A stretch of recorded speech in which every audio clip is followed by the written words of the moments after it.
Have you ever had a student who could follow the steps, but you just knew they weren't really getting it? Well, today we are diving into a really powerful tool that can change all that. We're talking about metacognition. It's basically the science of teaching our students to think about their own thinking, and it's a total game changer. So here's what we're going to cover. First, we'll pin down what metacognition actually is. Then, we'll get into why it's so incredibly important in math. After that, we'll walk through 3 real-world classroom examples, and to wrap it all up, we'll take a look at where this whole idea is heading. Sound good? Let's get into it. All right, so first things first. What in the world is metacognition? I know, it can sound like one of those educational buzzwords that gets thrown around a lot, but our whole goal here is to cut through the jargon and turn it into a concrete, practical tool that you can actually use in your classroom.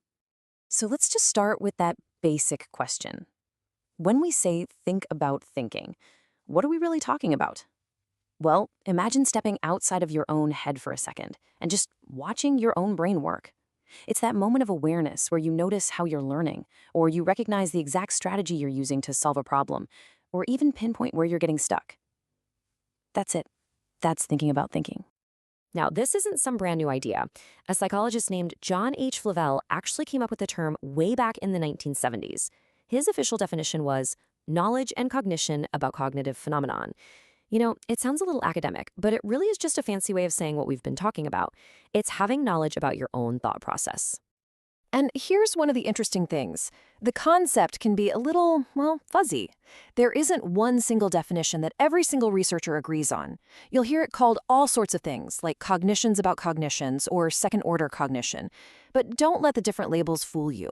They're all pointing to the exact same core idea, the simple act of reflecting on your own mental processes.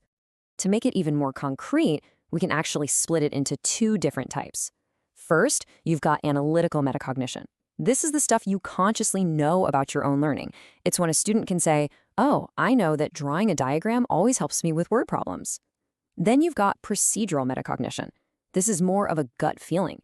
It's that intuitive sense of knowing that tells you, yeah, I think I've got this, and you feel confident enough to move on. Okay, so we have a handle on what it is, but why does it matter so much? And I mean, especially in a math class. Let's dig into that, because this is where we move from a neat theory to something with really powerful, proven results. Now listen to this, because this statistic is a really big deal. The Education Endowment Foundation did this huge study, and they ranked metacognition as the number 2 most effective teaching strategy you can use to improve student learning. The only thing that ranked higher? Getting direct feedback. That's it. This stuff works. And if you want to see this in action in the real world, you don't have to look any further than the Singapore math model. They consistently crush it on international tests. And if you look at their curriculum, it's all built around 5 key pillars for problem solving. And right there, alongside concepts and procedures, is metacognition. It's not some extra thing they tack on at the end. It is a central core component of how they teach. Okay, theory is great, but let's get practical. For a first example, we're going to tackle a topic that, let's be honest, can be a real headache for so many kids: fractions. How can we get them to think about their thinking to make all those symbols finally click? You know the drill, right? We have our students constantly moving between different ways of showing fractions. We use pictures, we use words, we use symbols. But here's the metacognitive question we need to ask ourselves. Have we ever actually asked our students why we do that? Do they have any idea what the purpose of all that converting really is? So check out an activity like this one. We're not asking for any calculations, not at all. We are simply asking students to look at the 2 columns and compare them. The whole goal is for them to have that aha moment, right? To discover for themselves that mathematical symbols have a purpose. They're a kind of shorthand. They're faster, they're cleaner, they're way more efficient. And letting them figure that out for themselves, that is a metacognitive insight. All right, let's move on to our next example and build on that idea.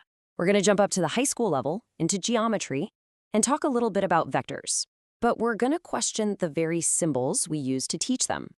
So here's our really simple but powerful question to throw at your students. Is every arrow a vector? Now, on the surface, it seems like a trick question, but it gets right to the core of a huge misunderstanding.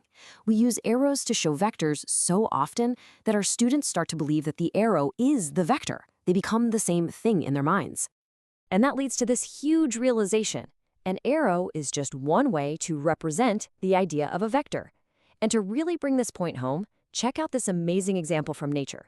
Bees. Bees communicate vector information, the direction and the distance to flowers, not with an arrow, but with a waggle dance.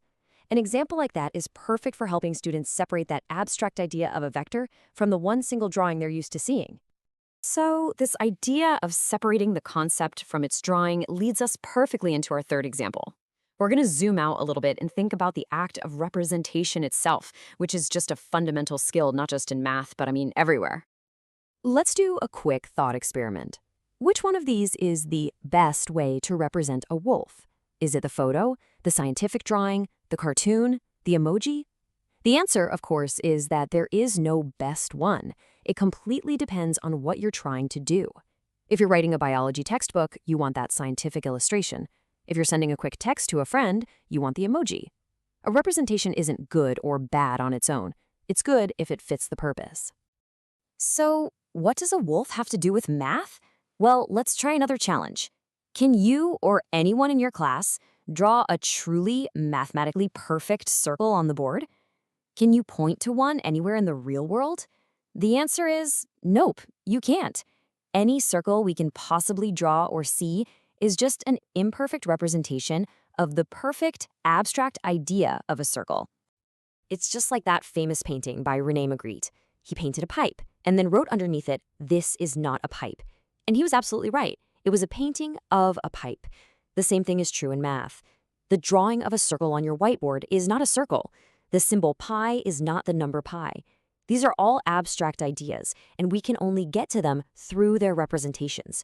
When a student truly understands that, wow, that is a massive metacognitive leap.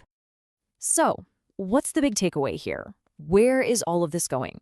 In this last section, let's talk about how we can really empower our students to grab the steering wheel and take ownership of their own learning by taking this idea even one step further. So, the next level is what some researchers call second-order metacognition. It's a really simple idea, but it is so powerful. This is what happens when students don't just use these strategies, but they actually understand the concept of metacognition.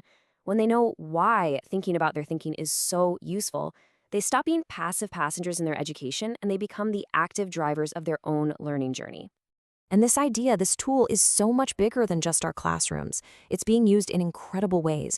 Engineers are using it to build smarter artificial intelligence, systems that can literally monitor their own performance and change how they learn. And it's a cornerstone of modern therapy, helping people recognize and manage their own thought patterns to improve their mental health. It's huge. So we've seen it.